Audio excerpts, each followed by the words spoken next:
8 years later. 1. A quiet life.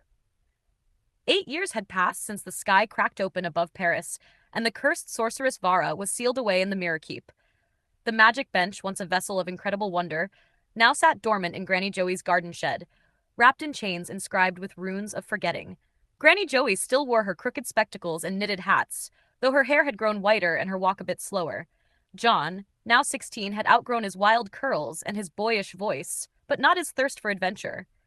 Most days were quiet now. John worked part-time at a bookstore, and Granny Joey spent mornings pruning herbs that whispered under her breath. Life was peaceful. Too peaceful.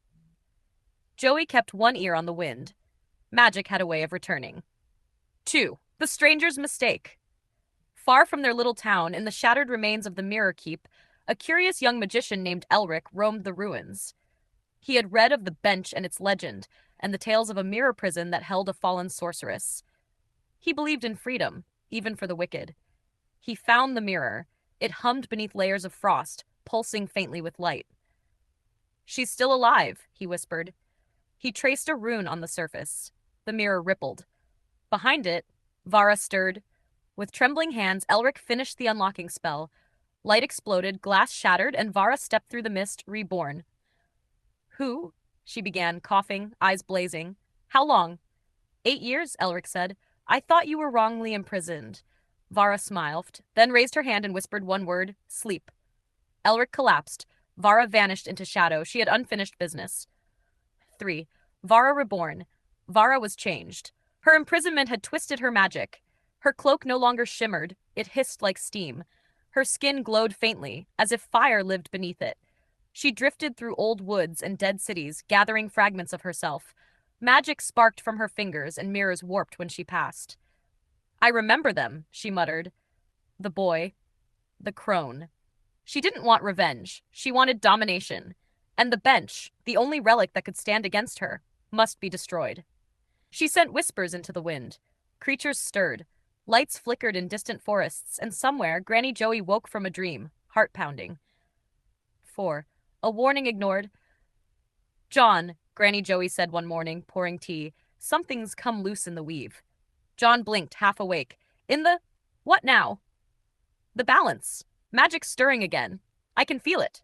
John laughed. "Granny, you always say that when it rains 3 times in a week." But Granny Joey wasn't smiling. She opened the drawer, revealing an old compass made of bone and brass. Its needle spun wildly. "Something's wrong," she said. "The seal on Vara must be weakening. Or gone." John shook his head. "She's locked up. You locked her up? We both did." But that night, the moon turned red, and all the birds flew north. An escape.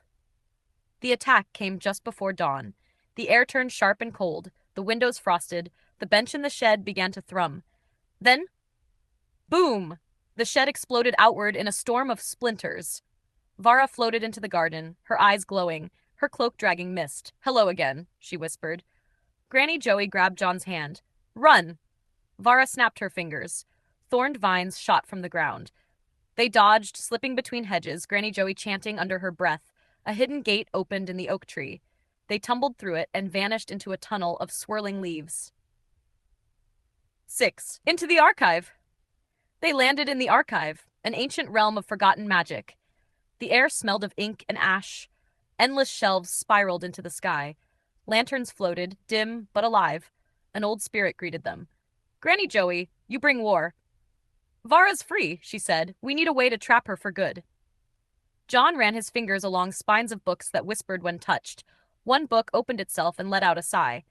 Granny Joey found what she was looking for. The root-binding spell, an ancient enchantment meant to tether a soul to the earth forever. "But it needs 2, she said, voice tight. 2? John asked. "A circle must be closed. It needs love and courage." John stepped forward. "I'm not a little boy anymore." 7. Final confrontation. They returned to the surface during a storm. Vara was there, waiting atop a hill of stone. Lightning cracked the sky behind her. "You ran once," she hissed, "and you've never stopped," Granny Joey said. John raised the enchanted circle. "This ends now." Vara screamed and launched a barrage of black fire. Granny Joey countered with a barrier of glass and wind. John chanted, his voice growing louder. Roots exploded from the earth. Vara hovered higher. You cannot bind me, she shrieked. But John held firm. The roots caught her ankle, then her arm. Granny Joey added her strength. You don't belong in this world anymore. Vara screamed as roots wrapped around her, dragging her into the earth. The hill glowed with runes as she vanished beneath the soil. Silence. Only the wind remained. 8. Legacy. Back in their garden, the bench sat under the stars, wrapped again in runes. But now a new circle was drawn around it, one that no one could cross without truth in their heart. John rested beside Granny Joey, both of them weary but whole. Will she come back? He asked. Granny Joey shook her head. Not this time. John looked at the bench. Should we destroy it? Granny Joey smiled sadly.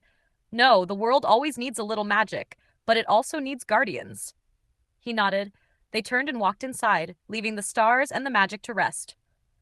For now.